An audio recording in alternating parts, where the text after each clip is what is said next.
Good morning, good afternoon, and good evening, depending on the part of the world you're joining this panel discussion on self-care, empowering adolescents to take charge of their sexual reproductive health and rights and HIV care. My name is Irene Ogeta, the Program Officer, Young Women's Advocacy Athena Network, and I'm also a member of the Youth Reference Group for the HIV and Adolescent Workshop 2021. So basically, self-care is a crucial step for young people to realizing a world free from AIDS and achieving universal healthcare coverage. It provides more opportunities for young people who are most affected by HIV and who have avoided traditional HIV services for fear of stigma, thus opening up new options for them to access healthcare and HIV-related services. However, self-care isn't itself, it's not a silver bullet for the AIDS epidemic because young people are only able to practice self-care if the autonomy, agency, dignity, human rights are upheld. We need social, cultural, and economic change and a more intersectional and interdisciplinary approach to global health and development to achieve this. We are super excited to have a brief discussion with our panelists. Before then, I'm happy to introduce and welcome my co-chair, Jeremiah Lubumbe Mulanda, a young leader from Adaptive Leadership Zambia and a member of the Youth Reference Group, to introduce and welcome the talented and brilliant young panelists for this session. Welcome, Jeremiah. Thank you very much, Irene, for the warm introduction, and I'm super excited to introduce our panelists. First is Winnie Mabena, a storyteller, an award-winning leader and author, magazine contributor, and also a certified life coach helping young adults find purpose amid crisis. She is the founder of Living Positively brand and is based in Lusaka, Zambia. Winnie, welcome. Second is Doan, the executive director of Lighthouse Social Enterprise, a YKP-led non-governmental organization in Vietnam working towards a future of health and equality for all YKP. Doan, welcome. Vandita also is another panelist. She is the founder and CEO of One Future Collective, a feminist youth-led non-profit organization with the vision of a world built on social justice, led by communities of care. Vandita, it's a pleasure to have you. Last but not the least is Tharindi from Sri Lanka, who is an activist and currently working at Youth Voices Count, a regional network of young lesbian, gay, bisexual, transgender, Q, and intersexual individuals in the Asian Pacific working in SRH, SOGIESC, Youth Empowerment and Human Rights. Our panelists, welcome and thank you very much for joining us. So we go first into the first question, and this question goes to Winnie. Winnie, looking at your community, what are some of the factors that are hindering self-care and SRH access to young people? Thank you so much, and thank you so much to the organizers for this opportunity to be part of a platform where I can add my voice, but also representing other young people on HIV and their self-care. And so I would like to draw lessons or maybe to share from my personal experience living positively with HIV as an adolescent. And one of the factors that account for hindrance in self-care includes mindset. A lot of young people in communities, including the adults who are supposed to support young people, have a mindset towards HIV as a deadly disease. In as much as people can die from HIV, but the mindset is one which creates fear for young people to understand that regardless of you being HIV positive, you can still take care of yourself and you can still live a positive life. So that kind of mindset hinders young people to find a place or a platform, especially adding to the fact that most of the health facilities in urban or rural communities have professional healthcare workers who are much more older than the young persons, which makes them become uncomfortable also to express themselves in terms of how they feel about their status or how they relate to challenges they are facing, how could they address them. They find that these older health professionals could come out in a way that they are parenting rather than being friendly or supportive to the young person. So other than that, also it's also about unrealistic expectations that adolescents would have. A lot of times there are expectations that when you discover that you're HIV positive, your parents will take care of you or the health professionals will take care of you. So there's no clear distinction to where the health provider ends in terms of self-care, and there's no clear distinction to where family comes in terms of your self-care and where you come in yourself. So there are times when young people or adolescents will become relaxed rather to take care of themselves because there are no clear distinctions on what they need to do or what is their expectation. But another point would be drug fatigue. A lot of times, young persons, our adolescents, you would find that they get tired of taking drugs because it's a routine. And when you're in adolescent stage, you are so adventurous, you're looking out for opportunities to discover yourself, to find purpose in life, or maybe find an ambition or a career or inspiration. But the whole tour of maybe being told you need to be in a support group, or maybe you need to take your medication and adhere to your drugs, becomes a toll that would cause drug fatigue. As a result, self-care becomes a challenge. So those are some of the pointers that I would share about young people, but also talking about the rural communities where I have grown up in and lived most of my time. You would find the other challenge that would lead to young people, adolescents accessing self-care is also because of challenges with the distances they cover to access health facilities. So in as much as it is my responsibility as a young person to access healthcare, it's also a burden for me to walk a long distance and access healthcare, which in return can cause me not to go to my checkups in time or just decide to stay otherwise, because at the same time, this is a young person who's also struggling maybe with acceptance. And sometimes it's not just about struggling with acceptance, but also stigma and discrimination. And there's lack of motivation for you to access healthcare and to access support, because you find it very hard for you to open up because there was no proper support in terms of disclosure. Of course, which disclosure could be another point, because if there's no proper support in terms of disclosure, then you're at a risk of not taking care of yourself. During from my personal lessons, I would give an example of a situation where I had not to take my drugs because I was scared somebody is going to see me taking drugs and they'll ask me, what are you doing or what are you taking? And if they see me take it like routine, like every now and then, they'll become suspicious.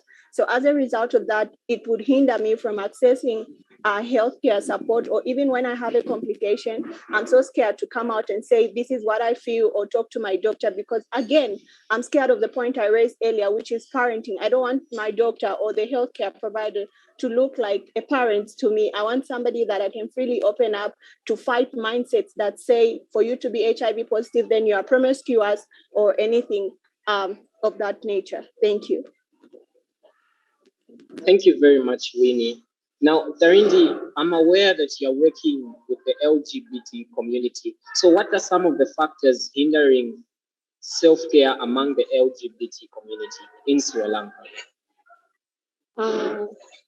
Thanks, Jeremiah. I will try to cover some points that wasn't spoken about before, because I don't want to overlap. But I think most of the points said before were valid as well, even to Sri Lanka. Things like culture and religion play an important role, very important role, especially in Sri Lanka, when it comes to discussions of sex, gender, sexuality, sexual health, HIV/AIDS, all of these things. People are very reluctant to go get checked again because their privacy could be violated. Even at health clinics, doctors, nurses do not keep all of these information to themselves. They are afraid people might see them walking into clinics. Sex is also still a very big taboo in our culture. Parents do not talk about sex. Comprehensive sexuality education is not spoken about in schools, even though the curriculum is there. The curriculum is more based on anatomy rather than consent, sex education, hygiene, STIs, things like that. Also, I feel like socioeconomic status also plays a role in HIV response, because low-income or low-literacy communities have a problem or like a barrier in understanding technical terms or getting information about HIV care, STIs, even normal sex education awareness as well. And again, the geographical factor, like health clinics are not available all throughout the country, so people have to travel, and people don't like to do that. Sometimes, if you are a woman in Sri Lanka, or like in other South Asian countries, sometimes you need like a male partner, a father, a brother to even go out of the house. Sometimes only one person in the family has a phone, so they have to access that phone to get help, to talk to people. So these factors can also affect them getting the help that they need. Also, I think with the global pandemic, also the support for HIV programs for young people has decreased. There has been lack of funding opportunities for youth-led and community-led organizations, which acts as a huge disadvantage for young key populations as well. So also laws such as criminalizing same-sex relations, sex work, and all of these have a huge effect on accessing healthcare because of the stigma, the discrimination. People are worried, what if I am a person who is attracted to a person of the same sex? What if, I need to go to a clinic? Am I able to say, disclose my orientation and not get into trouble for it? Because even though the law sometimes states that you should protect people, the society does not act according to the law as well. So, yeah. Thank you very much, Vandita, for those very valid points. At this particular point, we have established that each particular culture, each country has their own unique problems regarding self-care. So, Vandita, what are some of the best approaches and possible recommendations from you as a young person to improving self-care and access to SRH among the young populations, especially to the donors? Thanks for that question. I think before I talk about self-care, I want to bring to light that self-care cannot be a substitute for structural care and for requiring systems to work. Often self-care can create additional burdens on people that are battling other conditions, right? As someone with chronic illness and as someone who works with varying populations of facing multiple oppressions and multiple public health challenges, something I notice often is that it's easy to say, take care of yourself, than it is to say the system needs to have ways to take care of you. So I would just want to make that one point and then get to what self-care can look like. I think self-care embedded in community care can look like not only having healthcare available in your country, but having it be accessible to you in terms of language, in terms of, does the doctor explain what is happening to you, right? Does the doctor talk you through that? What is the doctor's bedside manner? Does the doctor listen to men, but not listen to persons of other genders when they share their concerns? So everything from true access to medical care to supplementary mental health care. I'm trying to think of the last time a doctor told one of the people I work with that, maybe I will refer you to a therapist as well, and that would be good for you. Maybe you should seek that support as well. I can't remember that.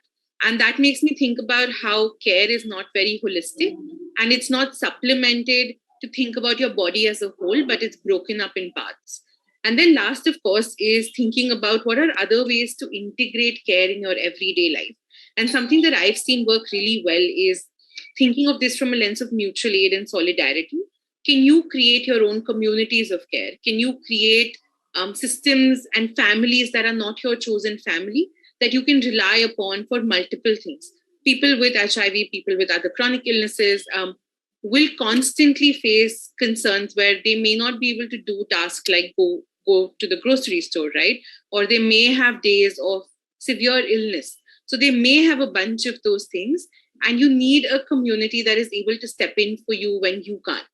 And I think building that in itself is an act of self-care. So I think a bunch of these things. Yeah. That's all. Thank you. Thank you very much.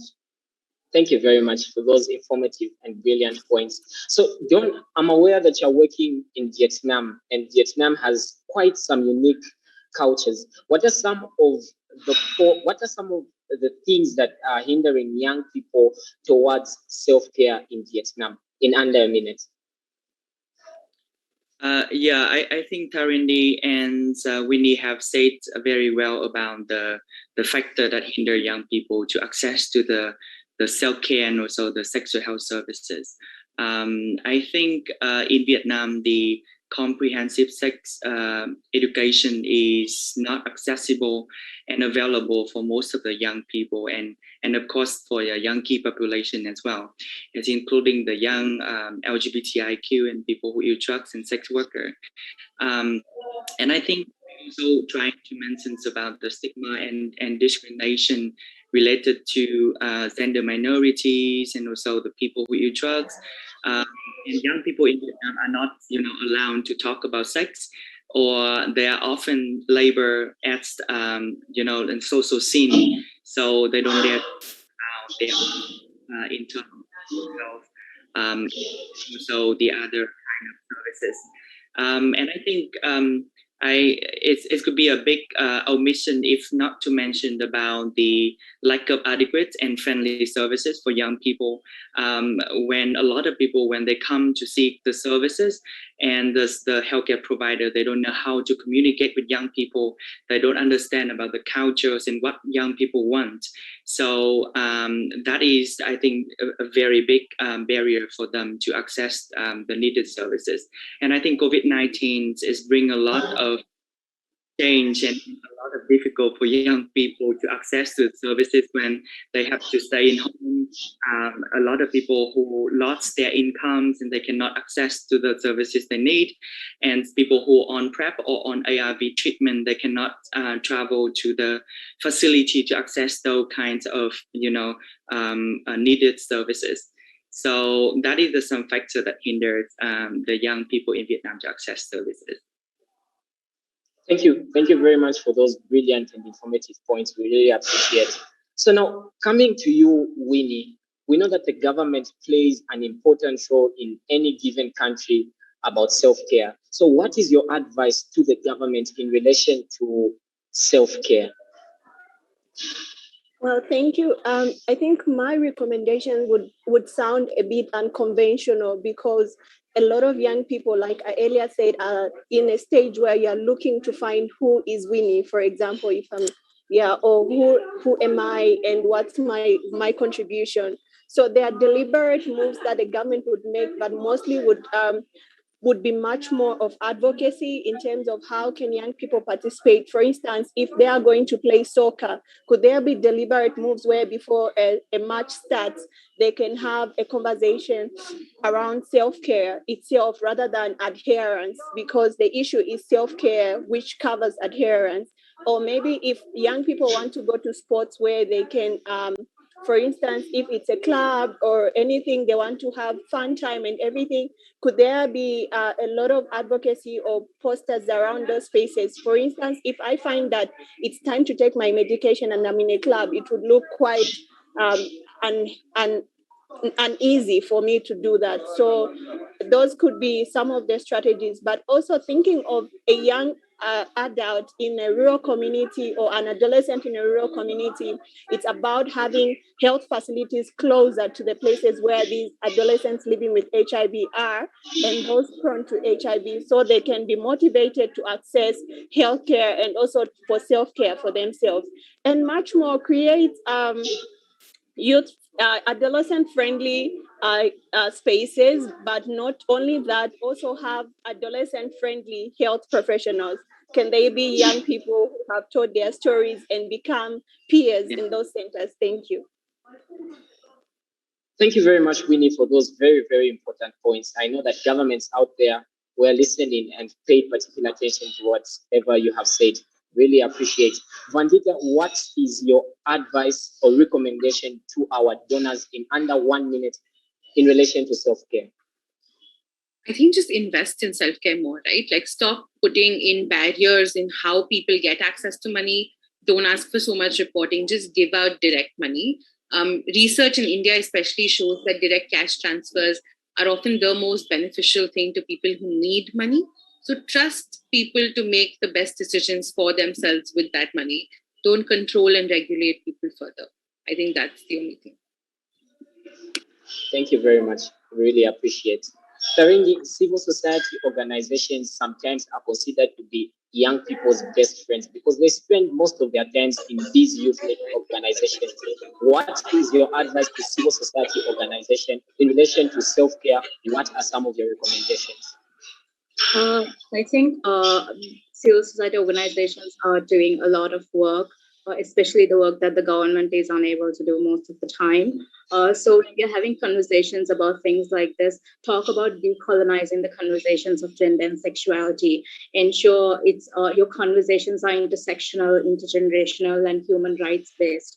And especially, I think Vandita brought a really good point in the first question. When we talk about sexual and reproductive health, we also need to talk about mental health because it's a part of sexual and reproductive health as well.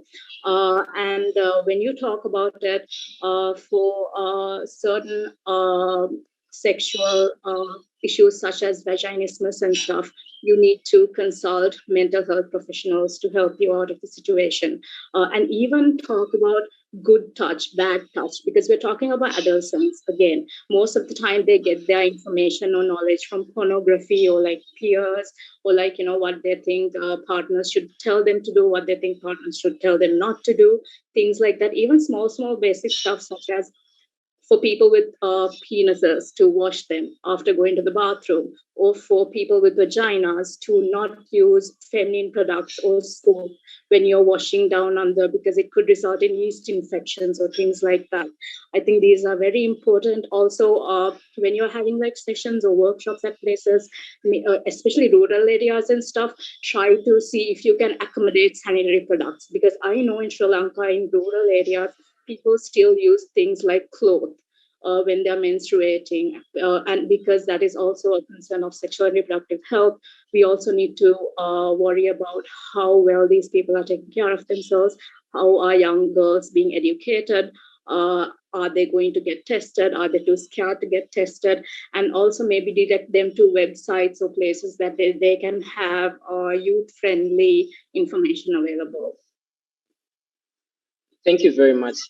Don't international organizations play a critical part in self-care? What is your recommendation to international organizations in just under a minute? I think I repeat this in many meetings and also with not only the international organization, but also donor and governments. I think put the young people in the center of the programs and in all level of the programs, and empower them to be a leader, not only the beneficiaries or the recipients. I think self-care is a very fundamental foundation for personal health response of young people and to achieve their health goals. We have to ensure that the voices, the issue, needs, and idea of young people are carefully listened and they are empowered and capacitated to take the control and lead the activities. We would love to see more leading roles of young people, in designing, planning, managing, implementing, and monitoring of the activities for young people ourselves. And also there should be more safe spaces and platform for young people and young key population to speak, exchange and learn from others, as well as young people are invested to practice their idea and initiatives. And I think for international organizations, we recommend you to apply a above-mentioned approach to engage young people in your programs, and also side by side and hand in hand with young people to raise their voice, to deploy the activities and advocate for the comprehensive sex education is accessible in early age, friendlier and fuller sexual reproductive health and rights, and HIV and AIDS services for all young people, especially young key population, and remove all legal and social barrier to help young people to achieve their health outcomes. So that is my recommendation. Thank you. Thank you very much, Doan. Remember, health is the new wealth. Thank you very much to our finalists.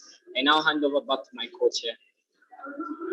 Thank you very much, Jeremiah, and thank you to all our panelists for being so brilliant and super authentic. That is what we call being young, being fearless, and always remaining to be fierce. So, in conclusion, self-care, and out of the discussion that we just have, we can comfortably say that self-care contributes to quality of life. It prevents diseases and it helps us to live better with an illness. And looking at the situation with the new pandemic, the COVID-19, which is was not foreseen. So the COVID-19 crisis has shown us that now more than ever, access is needed to services, information, technology, and tools. We need all these because they are vital in driving health outcomes, especially for the young people. We can support young people by equipping, empowering, and encouraging them to meet their own health needs through self-care. Ensuring that adolescents and young people are able to take up these solutions requires that they have connection and support, as well as a safe and enabling environment to be able to carry that forward without any fear of being judged or being discriminated upon. Services have to be accessible, affordable, and always available to the young people anytime they do need them. The government should be flexible. The punitive laws have to be done away with. Parental consent have to be looked into. And these all will make young people have the courage, the confidence, and even the desire to be able to go forward to accessing HIV-related services and take charge of their full health care.